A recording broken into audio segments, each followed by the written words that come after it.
And hello, everyone. Welcome back to Crossroads of Cognizance, the one-stop shop where we are coming together to create a community discussion, incorporate magic, spirituality, and energy work.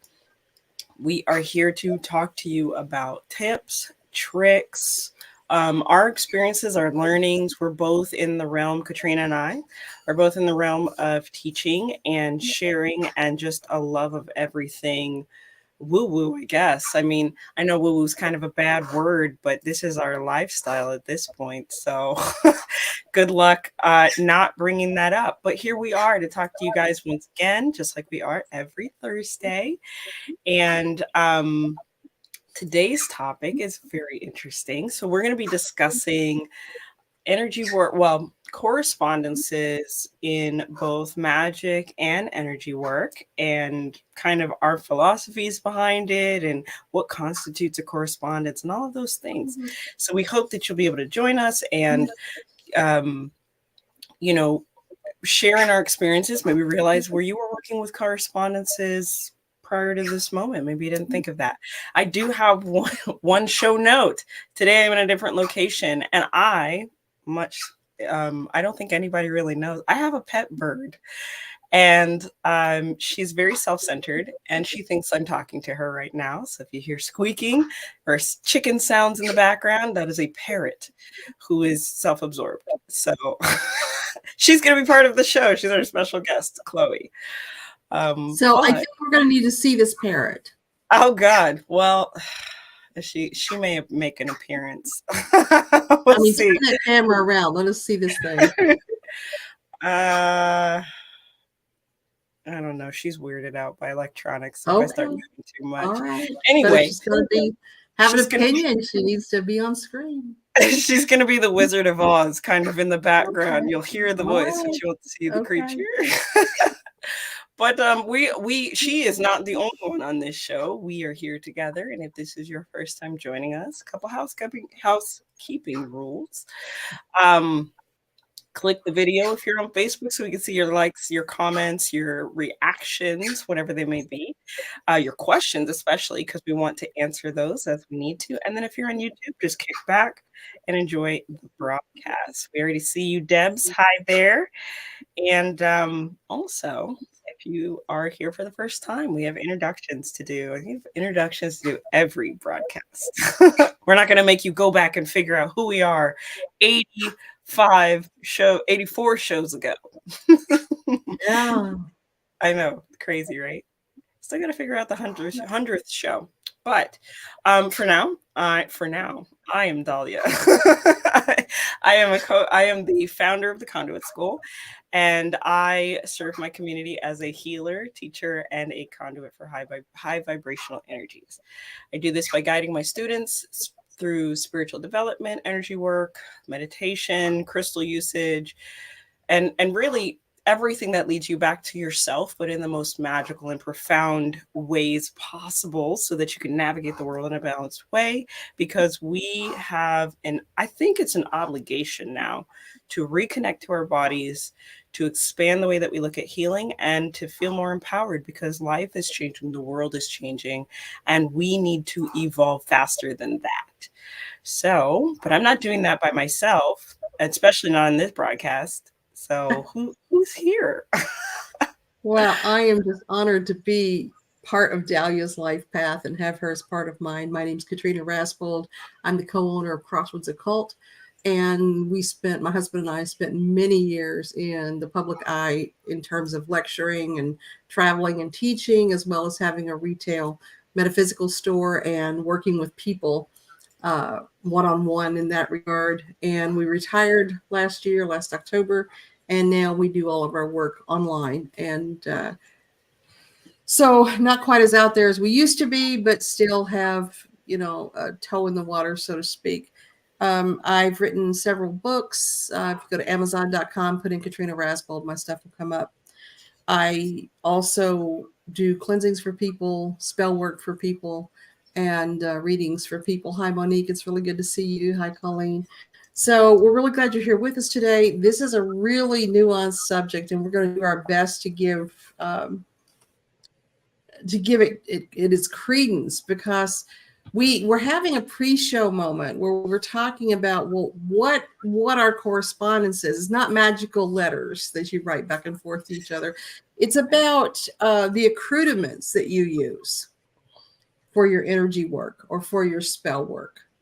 And, you know, I have had so many people, usually very arrogant, I hate to say this, younger people that are just getting started, who will say, well, I could do an entire ritual in my head without using all of those fancy tools. And I'm thinking, well, yeah, you could. Anybody can do that. But where's the fun in that? You know, we like to have our stuff. And visual cues are very important to the raising of energy. And I wrote an entire book called Energy Magic on what speeds up and what slows down magical energy, or manifesting energy, or banishing energy even. And one of the key components is what's in your visual field. What are you seeing when you're doing this work?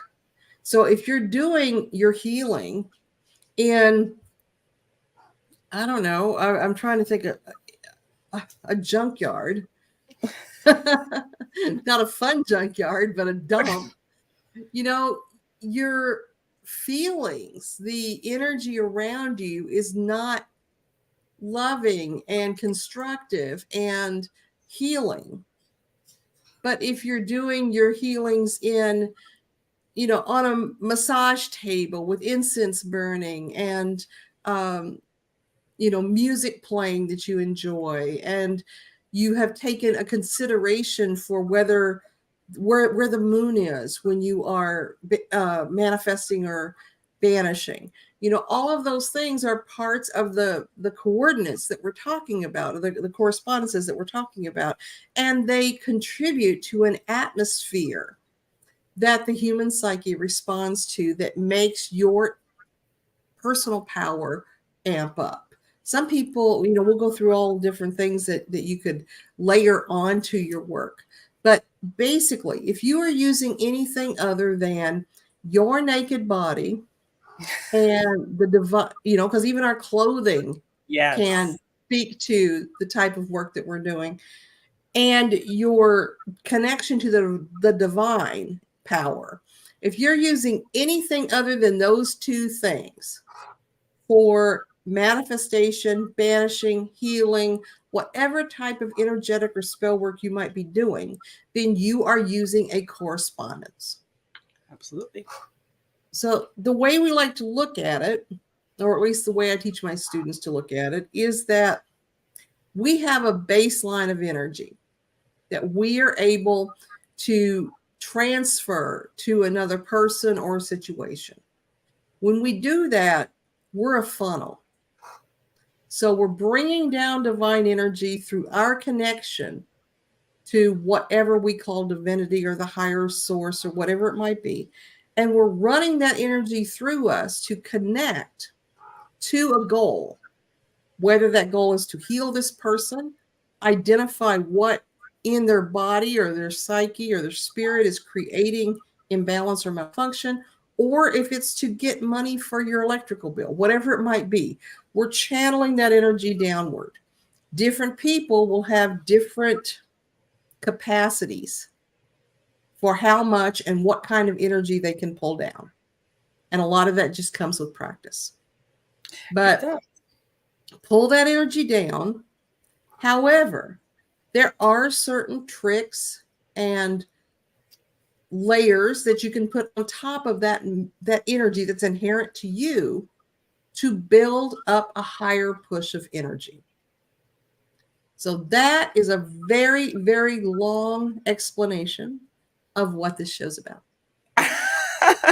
No, it was perfect because it that explanation has a lot of legs. I mean, when you brought up the piece about the clothing, I think back to you know, doing healing sessions and things like that. I wear predominantly white most places, but especially in healing sessions. And if you go to other countries or other places where they hold sacred rites, you will find that white is something that they see as clean. And so if you're going into a cleansing process or you're going into a ceremony, you're encouraged to do that. And even down to the type of fabric. So some will go as far as to say, you know, cottons and flowy things and not constrictive things, because you want energy to flow. And the other thing that white does, I don't know if this plays in a role in indigenous cultures, but at least for me, when I was given guidance intuitively to wear white, it was about being able to acclimate to whatever energy is there. So that could be a need to ground the person. So in white clothing, I can adjust to grounding energies, or even like sort of embody the color of red without having to have on a red outfit. And so I became like a mirror for whatever energy was present. And it was really, really helpful. And I didn't realize how helpful until years and years of practice of just doing it. And sometimes correspondences are that way. You just feel that it's right. I mean, there are books out there. Like Katrina mentioned, she's written a book. Llewellyn has a book. And they will say things like I have it here. So like wisdom, if you're trying to garner wisdom, the best color is blue. Now, that's not the color I tend to go to for wisdom. Again, I'd lean on white for that. But there are these sort of historical repeated practices where maybe blue showed up as a wisdom energy, and that's where that information comes from. But what's personal? What are your personal correspondences, and how do you enhance your energy or cleanse your energy using those things? These are all important. And why would you want to enhance them? Well, I mean, it's maybe you're having a rough day and you just need a little bit of a boost, or you have that much energy working against you, or there can be a number of reasons. And it feels important to kind of speak to the energy of more, because we live in a society where you don't want to be too selfish. And that's really not a thing when you're working with energy or magic. It's all about what will get you to the end result. It's a very neutral plane. So there's never a space for too much, if that makes sense. Now, afterward, you are you all peppy and jazzed up with energy? Yeah, you might have to diffuse that, but I would still argue that it's not in the realm of too much. So, No, not ever. When we're talking about that universal energy that's out there, it's an endless, ever healing, ever repopulating and regenerative font of energy. The only thing that is limited about universal energy is how much energy a person can bring down at one time. And as I said, different people have different capacities for the energy that they can pull or conduct somewhere. And there's lots of reasons for that. Some people just don't naturally connect with divine energy. It's not their thing. They might connect with it when they blow out a candle on their birthday cake, and that's it for the year. When we're talking about color, that is certainly one of the easiest ways to layer onto the work that you're doing, is to consider the color. And there are definitely classic, if you want to say, ideas built up over the years for what different colors do what different things. And some of it seems to be universal. So when you're talking about blue, for instance, I could see where that could relate to wisdom, because blue is representative of the throat chakra, and we speak our wisdom. That's where we get wisdom from sometimes, is the speaking of someone who's smarter than we are, and we get to co-opt that information and enjoy that wisdom and incorporate it into our lives. So communication is usually very key in wisdom.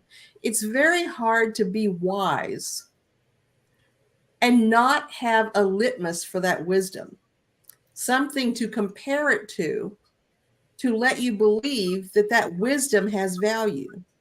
And usually what we're comparing it to is the idea, the thought, opinion of someone else. So communication is very important with blue. But I always heard that if you burn a blue candle, no lies can be spoken. That is the color of truth. That's, yeah. And yeah, so truth and wisdom are very much hand in hand, even though wisdom is subjective and so is truth. They do kind of live together. But at the same time, if you wanted to excite a situation, if you wanted to give somebody a hot foot and get them moving and get somebody enthralled about something, blue is not generally the color you would use. Our visual cues tell us that blue is about water. Blue is about the sky. Blue isn't in, a lot of really motivating situations. It's in relaxing situations. So we tend to associate it with things that are calmer. Whereas reds and yellows and orange and those fiery colors tend to get us really motivated. And most people do not find those colors relaxing. So we do have some standards, but yes, you're absolutely right that those are really personal. And white is so utilitarian because a lot of people think of white as being no color. Yeah. But black is actually no color. White is the presence of all colors. And that's why we can use white interchangeably for absolutely any other color. And as you were talking about the cleanliness, I was thinking about how we came to have doctors and nurses use white to tell if their uniforms were clean. And if they were sanitary enough to work on people. And then before that, of course, our surgeons were our barbers, and the barbers would wear white aprons to show that there is blood. This is a dirty or a soiled garment. So definitely white has that idea of purity attached to it. But the colors can be used in so many ways. We are going to use colors deeply when we're choosing crystals and stones to accentuate what we're doing, which is a whole other accoutrement that we'll get to in a little bit. We use colors when we're choosing an altar cloth or when we're choosing a candle we're going to burn. So it's always good to take some time and meditate on what do the different colors mean to you. If you have a resistance to a certain color, why is that? What is it about that color that troubles you? Some people, for instance, don't like the color brown. They equate it with dirty, something that's dirty. The stone tiger's eye, for instance, which is often brown or a reddish color, is a real love-hate stone. It really encourages independence. And people who want to be codependent and really connected hard to people tend to not love tiger's eye. And sometimes those people don't love the color brown. And so it's weird how we, within our correspondences, we have all this hand holding that's going on. We can almost do Venn diagrams, for how all of these things connect together. What you got, Dahlia? You're next. No, I was just going to say, along that path, if you are feeling a resistance to the color, yes, take time to evaluate what's there, because we always want to move forward. Oh, we have a tiger eye lover here. I love tiger eye as well, but it's more because of the golden ribbons that go through it. I have no resistance to brown, obviously. You and Monique are both very independent women. Oh, okay. So, somebody who really, wants somebody to come in and take care of them and never leave their side and always be present to tell them what to do, they're not going to dig on it. What language are you speaking just now? I see your toes curling as I say that. Right. Little skeevy. No offense to anybody that needs that. It's just, I was raised by very independent women, and it is what it is. So, which is funny because I came into this life to learn to lean on others. So there's my healing journey, guys. But as far as like the resistance to colors, or the resistance to anything, I'm always telling people like your no is very important.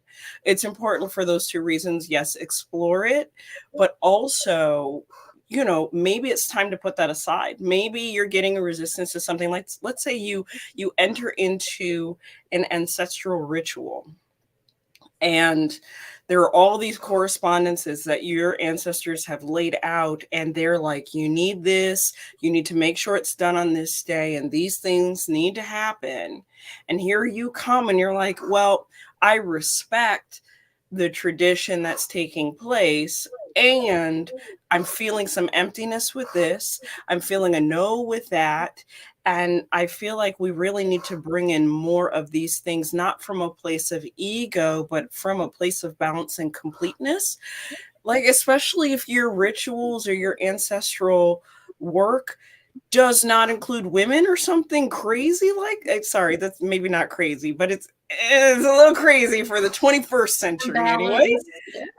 Balance. So if you are feeling that resistance, not only is it evaluate it, but maybe it's time to shift it into practices or correspondences that work for you.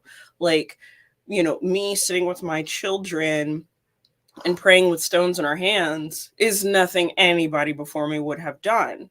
But for two very active children who connect with nature, this is a powerful experience. And it still has the same end goal, which is to connect them to the divine in their own unique way.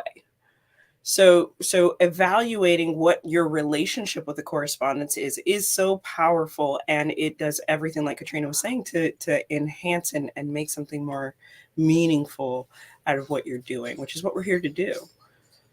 Absolutely, 100%. And, it is important when you're looking at the correspondences you're going to use to give consideration to your ancestral path and what your culture would have done in this situation, and see if it applies to you. For instance, with folk magic, which is my jam, I really, of course, the Appalachian granny magic really pulls me. I really love that because it's such a close neighbor. The hoodoo kind of works into that to a large degree. So it's very relatable for me. There is a lot of hoodoo premise that is there in powwow, the Pennsylvania Dutch or slash German. It's not Dutch as in Holland. It's Dutch as in um, Germany. So when you talk about, it's called Pennsylvania Dutch.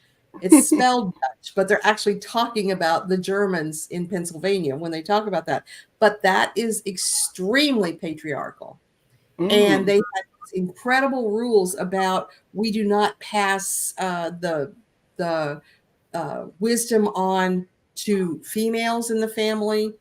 It has to go through the men, and then the men can decide, but only the men will be trained. And as soon as I heard that, I was like, okay, I guess we're out of here then, even though it was something very relatable. And I loved the fact that they had chants. I loved the fact that they used hex signs. I loved the geometric magic that they use in their hex signs.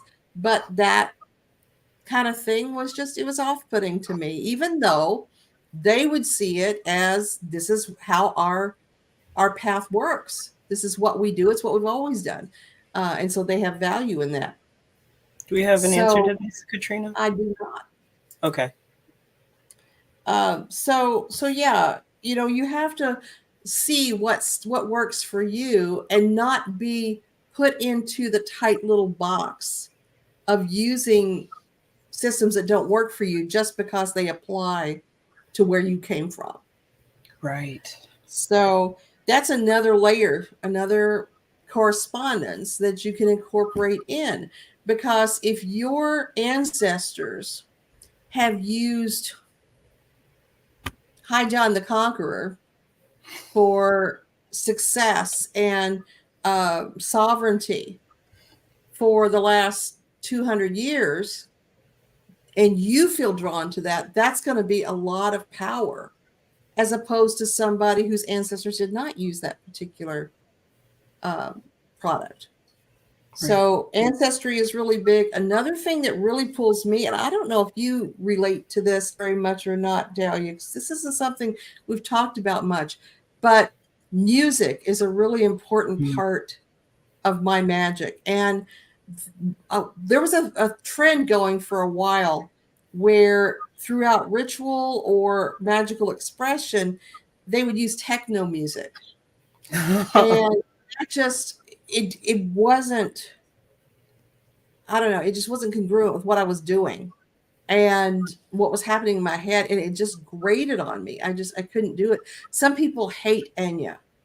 And Enya is another music that's often used in magical environments. I love it. And it just sends me right to higher self.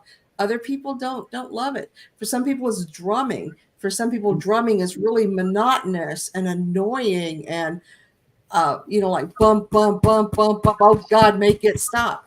For me, it's just resonant and it gets into my heartbeat and it moves my blood. So music is another thing that you can use to accentuate what you're doing if you find the right jam, if you find something that lifts you up and gets you into that higher self rather than something that's just annoying to you. So the value of music and the value of silence are both very Yes. powerful. I was going to say very situational. Mhm. When I am alone doing work, typically there's no music. I can't tell you why, but I literally, as I considered your question of, my experiences with music, I was like, oh, wow, I don't have music going when I'm by myself. But I do recognize the value of the tone it sets for others because I know that silence is uncomfortable for most people.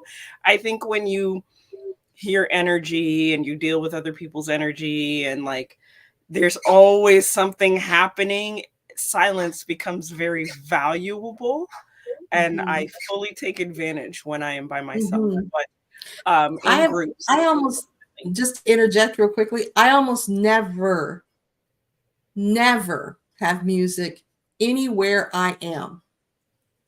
And that's because Eric has had the same Kingston flash drive with around 1,000 songs on it that I swear to baby Jesus in the manger, only maybe 200 ever play for the past 15 years. That and he always drives. He always is the one who drives. And of course, the driver chooses the music. That's just the way of we do course, things. And unspoken so rules. this one fucking flash drive, man, I hate every song on that flash drive. And some are wonderful songs. I'm just done with it. And so when I'm driving, I'm listening to audiobooks. Okay. And because I'm never driving with another human in the car with me, hardly ever. If I am with somebody, like my daughter-in-law, do things together sometimes. So once in a while I want to talk to them, Right. and I find it difficult to talk to them with music going. Right. So, and I'm not sharing my audiobook with anybody. So, yeah. So with me, like right now, I am literally the only person on my hilltop. Eric's out on the river paddleboarding. My kids went to Tahoe for the day. So it's literally just me on this isolated hilltop looking down into the valley. You better believe there will not be a note of music that happens in this house unless my cat steps on one of the piano keys or something. So that's my music. So I love music, but I'm kind of over it. Yeah, yeah, same. Absolutely same. And Christy, to your comment, it is a game changer, like I said, in groups when you have, I think what I'm recognizing, one, like I said, the piece about people not enjoying silence, but two, music brings cohesion. So I've been known to use the solfeggio frequencies that are specific to an intention. So as we set the intention together, we'll talk about unity, or we'll talk about um, what we came together for. We'll talk about uh, like how individual that is, or even though we have this group intention, I'm relying on them to bring in their individual piece. of that intention. So they may believe one way, another person may believe the other, but we're all guided in the same heart direction, though mentally we may be like, okay, this person's more mechanical, this person's more natural, etc. But the music kind of brings it all together in the background, and it's very low. I am rarely in a situation where, like, the loudest thing in the room with me if I'm doing a ceremony is the smoke. It's not the music. It is, how can I smoke these people out? Like, Yep, fire you bet. everywhere, Yep, billows. You better open a window. yep. Yeah, I love fire, You but you asthma people better have brought your inhaler. I'm just um, shamefully, that was an issue once, and I'm still to this day so regretful, and like, I felt so bad for that woman. But one thing I anyway. used to do, one thing I used to do, I would teach an hour and a half class, so a 90-minute class. And all I did in that whole 90 minutes was play snippets of music, all different kinds of music. We're talking drumming, we're talking world music, we're talking techno, we're talking jazz, we're, easy listening, everything. Snippets of music. And they had to sit there with a clipboard and write the predominant feeling that came up when they would hear that music. And that would guide them to what was taking them up, into that magical self. So, We just did yeah, that in my definitely. membership like 2 months ago, and it was funny, even with the solfeggio frequencies. So, like, I'd play. There's nothing. I don't know that anybody's like created negative solfeggio frequencies, but we would get to some, and the individuals in my membership were like, I don't, what is that? And I'm like, well, I kind of briefed you. I said, all this music is positive, but maybe it's time to explore what's there for you. I mean, we went through the chakras, we went through the different kinds of frequencies, and I said, maybe there is something out of balance there, or you just don't align with it. I mean, it doesn't have to be that you're broken. It could be that it's just not for you. One Um, place where we really see that is with the singing bowls that Eric does. oh And he yeah, has, by for the time sure. he finished, I think he had something like 14 bowls that he used in his singing bowl sound bath. And they'd go from this big to this big. Mhm. And they all he could tell you the exact note that each one of those bowls plays. He could tell you how to add water to it to change the tone and all this other stuff. But Very cool. certain people would respond really negatively to certain notes. Certain bowls were just like, ugh. And he would do this thing. I wish I could remember what it was called. I'm sure I'll think about it as soon as the broadcast ends. But it's got to do with the harmonics of the bowls, because he would Uh-huh. play multiple bowls together and it would make this wah, wah, wah, wah, wah, wah, wah, wah, wah sound. I hated that. Oh no. I absolutely hated that sound. And I never was able to find any kind of reason why it bothered me. But oh my God, I hated that sound. So really look at what draws you and what makes you feel certain sorts of ways you want to feel. And I'm not talking about, oh, this song reminds me of my boyfriend. I'm talking about the actual content of the music is raising you up or really putting you off. And that's going to tell you a lot about what can accentuate your magic or your energy work that you're doing. Eric has a fan of the singing bowls. There's Yeah. Colleen. But people, like you said, people have different response. I have a third eye crystal bowl, and across the board, I cannot get an even response when it comes to that particular bowl. And I will say it's even dependent on the meditation. So if we're doing something that is already very third eye oriented, it's like, don't use the bowl. It just kind of tips people over the edge. I mean, you never know what's really going on there. And this is a great segue into how you go to choose your items, like crystals. Mm-hmm. There are definitions that have been channeled, and then everybody resonates with carnelian being the motivational stone, and it's going to push you to make decisions. Well, that's great, but if you hate the color red or orange, and you're like, I don't know, the psychic told me to come get it, but I'm really not feeling it, then what are you really doing? Now you're resonating with the correspondence of resistance, and Mhm. doing something you don't want to do, and force, and all these things that would drag down whatever your goal is. And so it's you're better served responding to whatever moves you. I mean, and this can we can make this as mundane as possible. My partner and I were talking.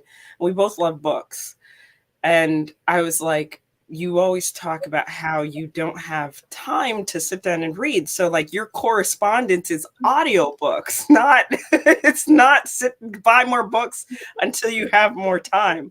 And as that began for my partner, it from there it was just book after book after book, finally being able to finish them, and so much more happiness. And that corresponded with the energy of making positive changes in my partner's life.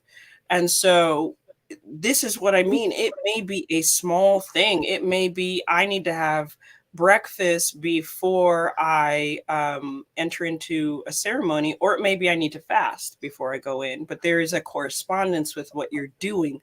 By correspondence, we mean deep and meaningful reason. Now we look at the idea of energy movement, whether it's for spell work or healing, as something that's supernatural and woo-woo. And we talk about that. We use those terms a lot as being supernatural, when really this is one of the most natural things you can do. And because of that, we tend to put a lot of emphasis on using natural accoutrements, using natural correspondences. So when we're looking at things like timing, days, and certain hours of the day that are more conducive to certain activities, when we look at stones, when we look at herbs, even sound, we're talking about things that are somewhat natural in the world. But I'm telling you, that's not always what you need for a correspondence. Now, an Mm, example is I've had some people who have said when you are lighting your smoke for cleansing, you must always use a match to I've seen light that. it, because the spark of life comes out of the sulfur and ignites the smoke so that it's alive. And I've had people get very upset with me for using lighters for that. And I'm thinking, you know what? If my ancestors saw a Bic lighter, they would use that thing and be very excited to use it. And a Bic lighter is not a naturally occurring thing in nature. And Right. so sometimes we've got to look to all things that contribute. An example that comes immediately to mind for me that I really shunned for a while is orgonite, Oh boy. which it's Still it's shunned. kind of, yeah. So it's kind of it's a mixture of the natural and the man-made, because you've got natural stones that have been compressed into man-made resin. And so when I started looking at it, I was like, well, that is the hokiest shit I ever saw in my life. I'm not interested. You have bastardized these poor little labradites that are in there. So get out of my sight. And then I read an article that was on something like the case for orgonite or something like that. And it talked about how within the resin, it's putting extreme heat and pressure to these stones that activates the energy even more so. Hmm. And when I got rid of my resistance to that and looked at it as a tool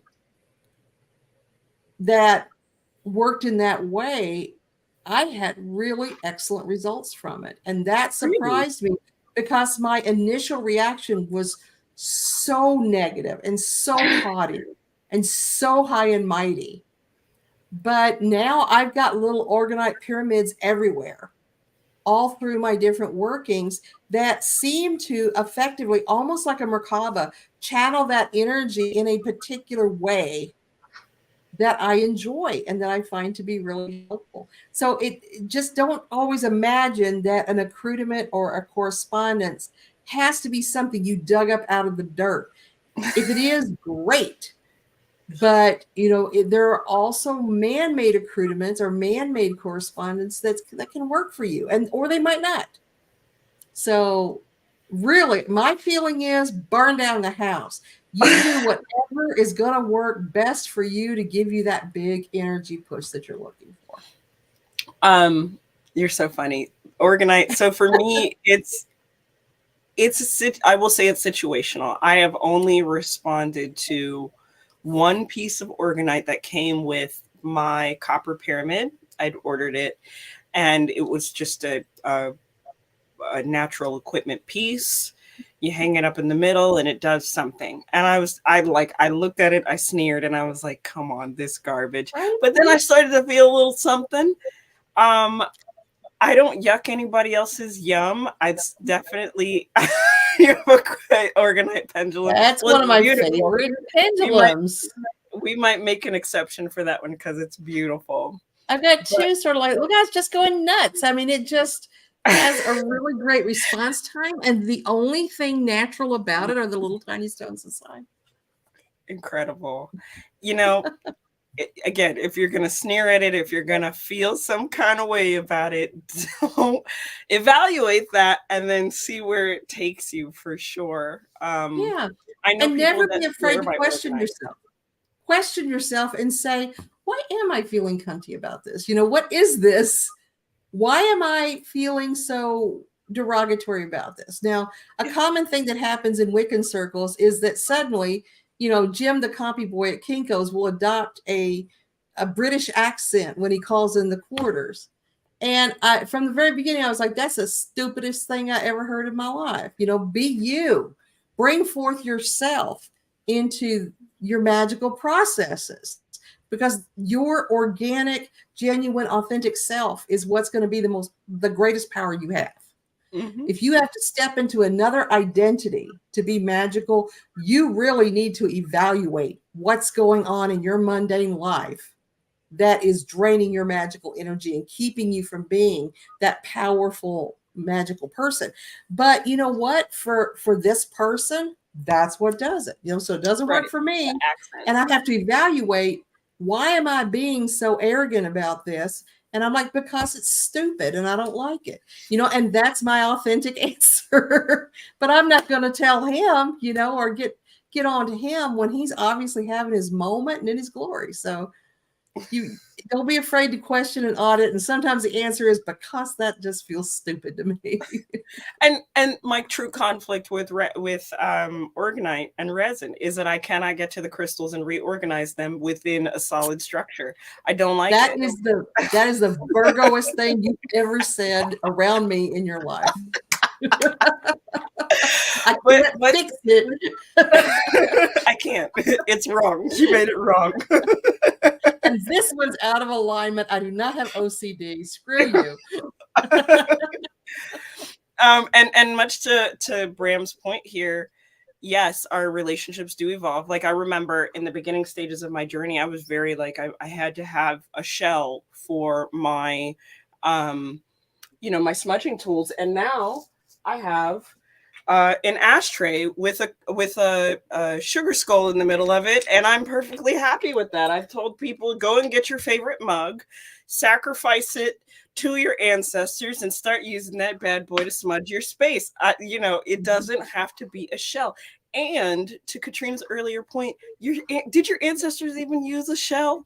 I mean, if they weren't near any sort of like beach or whatever, if they weren't landlocked by or water, had water all around their island, you probably weren't using shells. So whoever told you need a shell to smudge, like they just told you that to wanted to sell you. And Bram knows that when I'm smudging, people, it's like, man, I hope these falling bits of fire don't burn down El Dorado County. Oh my God. So there was a time this year I felt so bad. I blew, and like a piece of ember flew into one of my favorite people's eyes, and they took it on the chin. They were like, okay. I was just like, oh my God. Like I've been smudging people since 2013. And this is the first time I set somebody's eye on fire. Oh Man, my I God. was in Folsom, California, doing a ritual for a bunch of people who literally hired me to do a ritual for them. And so we had done this long class on ritual, how to construct a ritual. And so the end of it was we all did a ritual. And when you were talking about how some people really relate to flowing garments and this sort of thing, man, I do. I love it. But I learned my lesson because I'm invoking and going around the circle, and one of them goes, Katrina, you're on fire. And I'm looking like my whole sleeve is just burning because I dragged that bitch through a candle. And so, yeah, sometimes necessity causes us to change what we're wearing around what. When your So correspondences turn on you, they can't fair, like not today, very Katrina. fair. And yeah. So some other things that I use, and I'm going to let Dahlia run with one of them because it's her happy place. Um, I use herbs quite a bit, both in the incenses that I make, and we'll use herbs to burn. Like, for instance, at Beltane, we have a maypole, but we also have a mayhole because we believe in balance of all faiths. And so I'll have what I call my muses come up, and those are usually 3 women representing Maiden, Mother, and Crone, or 4 people representing Earth, Air, Fire, and Water. And they'll have different bowls of herbs to represent blessings like love and prosperity and health. And they'll put those herbs into the mayhole, which has fire in it. And then the people jump the mayhole and get that smoke over them to have those blessings. So, and you can put herbs into your poppets, you can put herbs into your witches' balls. I mean, there's all kinds of different ways to use herbs for energy work. Amulets are good too. If you have certain amulets that are historical to you or your ancestors, or just that you really enjoy that are specific to your religion. If you're just a Our Lady of Guadalupe person, or you're a Shiva person, or you're a Ganesha person, or just whatever you connect to.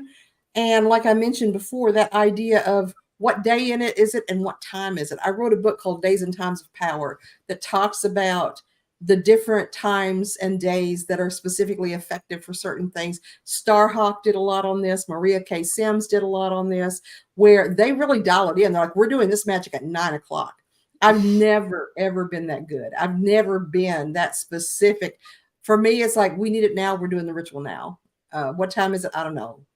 10:35. Let's do it. So, different people really rely on those things and really tune into it. That's their thing. That's their jam. But the one I really want to come to is, I'll bet one of y'all's favorite correspondences as well. And that's crystals and stones.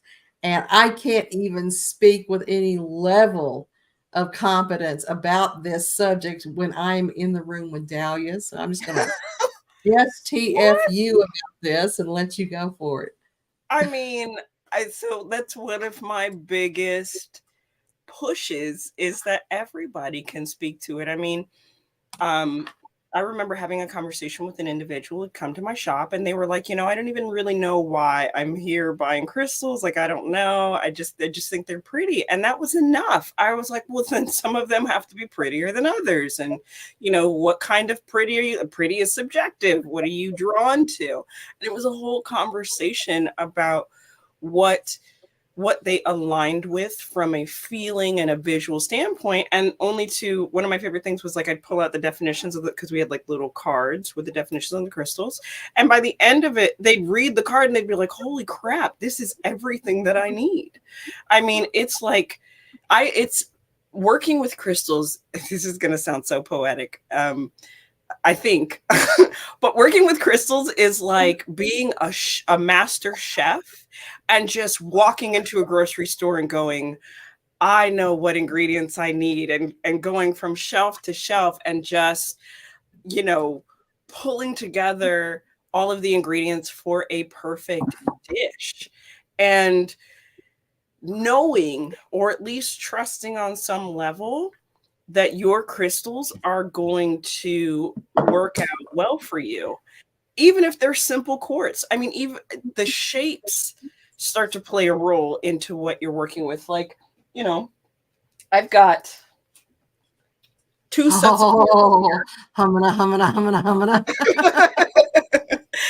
And you know, they have similar shapes, but they both have different numbered faces. And so those play a role in what their ability is and how they'll be able to support and things like that. It's not just about grabbing you know, a quartz versus a smoky versus whatever.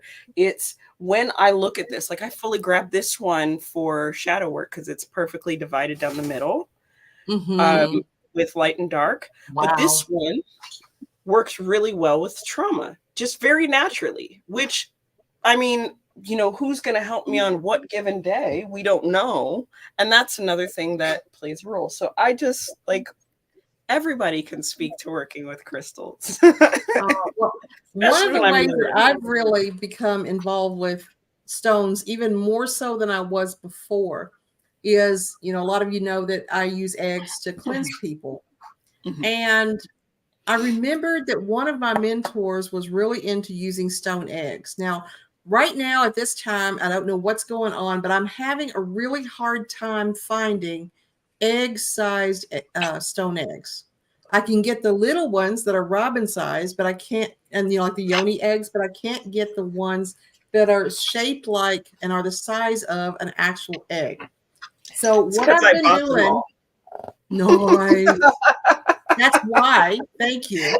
Driving up the market.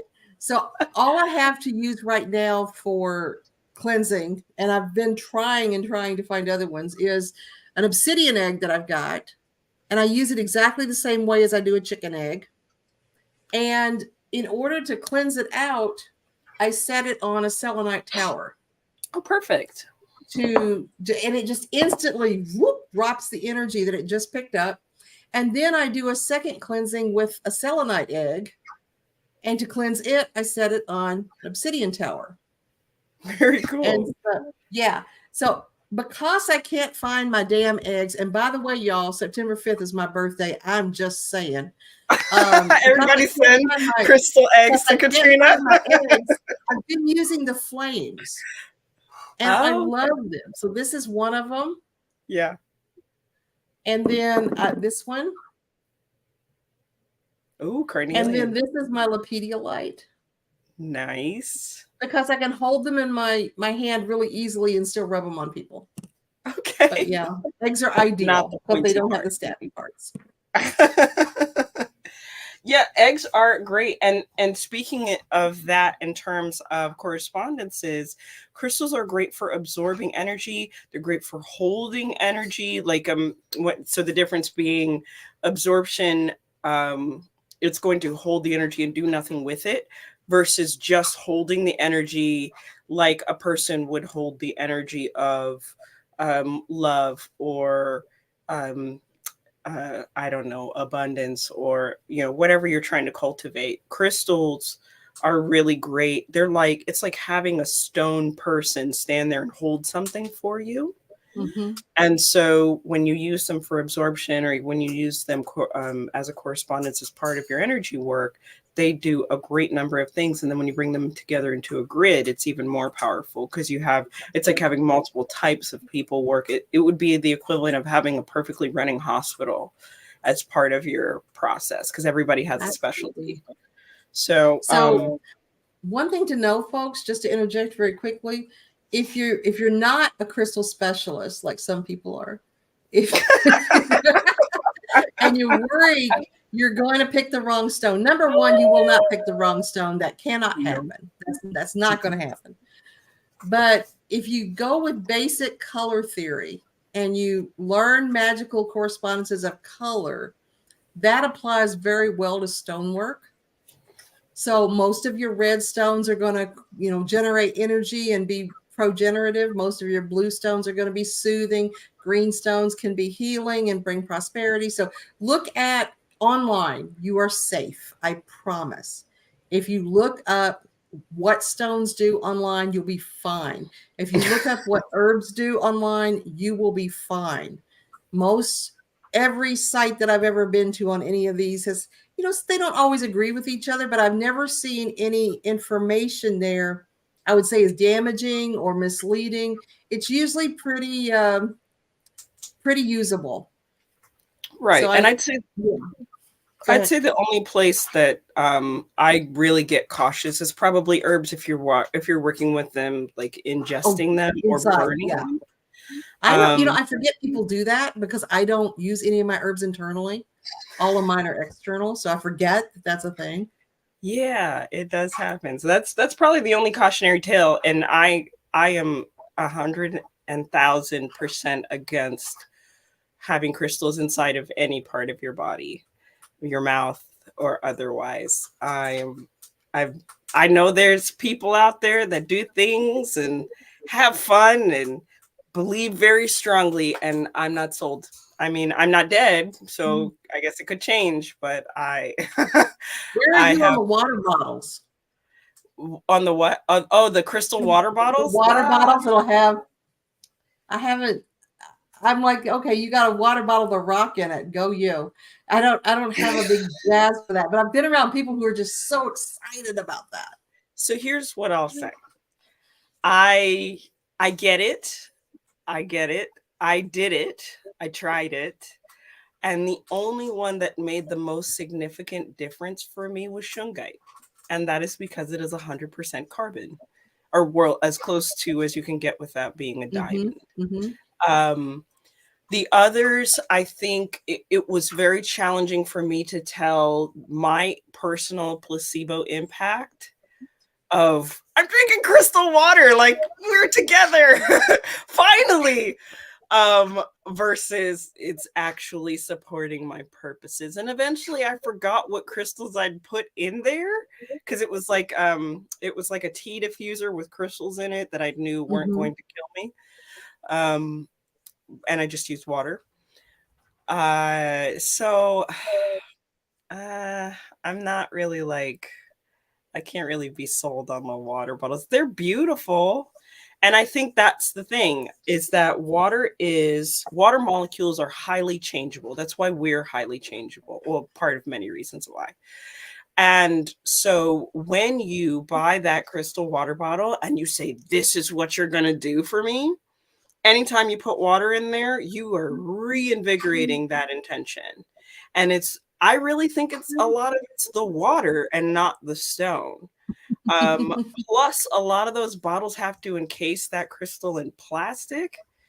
So, like, Mm-hmm. I personally don't think that and this is my argument with resin too, like crystal energy permeating through plastic feels like chaos to me. Glass is okay, but I you're not going to hear me say don't do anything that doesn't directly harm you on this show.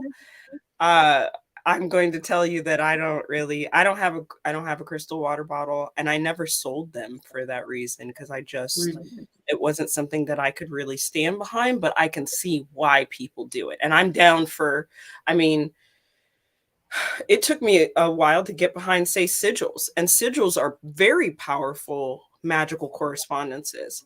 But it was because I didn't understand. I felt like I needed to understand the shape. But when I Mm-hmm. realized that the shape spoke to an entire sentence or intention, and it did more for my subconscious mind than my very bossy and Mm-hmm. controlling left brain, I was like, oh, okay, I don't have to figure it out. Now that I don't have to figure it out and feel dumb for not figuring it out, I can let this work. And it does. It does in a very powerful way. Mm-hmm. So sigils are another great thing. And if you want a really excellent book on incorporating sigils into your energy practice, I recommend Sigil Witchery by Laura Tempest Zarkov. It's a fantastic book and available on Amazon. It's really really wonderful. If you just, I don't think there are any other books called Sigil Witchery, and if you just put that in, you'll find it, and it's really lovely.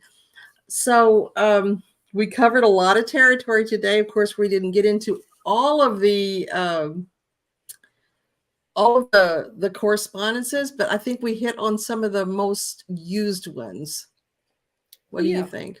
I think so. I mean, we were really here to, this show was really to like get you into your own correspondences. If you thought you were going to learn, what does this on, and should I perform my ritual on a Monday? I mean, you come on now, you guys, we're not those people. But uh, what are I'm going to leave you with closing thoughts, and then rather than leave Chloe a mystery, I will bring her over and, show the people. So do the dance, Katrina. Oh, so I'm going to juggle while you goes to get that. Thanks everybody for being with us today. It's always a pleasure. And we should be back next week. If all goes well and the creeks don't rise. Of course, we go week to week as to whether our life is set up to do this. And so far we've had a pretty good run of it. So we're always happy to be here together and happy to be here with you. So thanks. And there's Chloe. Hello, darling. Hello, darling. Now, if you want to talk to the bird lady, that's Miss Colleen. Miss Colleen has her sweeties. Oh, yeah. And yeah, loves her babies. What a beautiful darling. She thinks so. Yes, you do. So when she's not chasing my children, she's thinking that that we're talking all the time, even when I'm sleeping. Right? Yeah. How long have you had her? Whew. So Anthony is 13. So she's 15. Yeah, those things live forever, don't they? Yeah. For her, I believe her species in captivity can live to like 50. Wow. That might be a stretch. And my previous coworkers, if they see this broadcast, they'll be like, no, 25 or something like that. Because I honestly forgot what it is in captivity, but it's much shorter than it is in the wild. But her species is from Mexico. She is a white-capped Pyonis. Oh, see, okay, Colleen knows 30 to 50. There we go. And Colleen will know. You can take that to the bank. So wonderful. Thanks for being here, everybody. As always, it's a privilege to be able to be here with Dahlia and also with you folks who are so good to us, tuning in every time that we click a button and go online. So thank you for your support of the community. When you look at our numbers, they're not impressive for 85 episodes. But we sure do love the people that do join us and spend time with us. Thank you so much for being here. Thank you, guys. And we will catch you next time on Crossroads of Cognizance. Bye, everybody.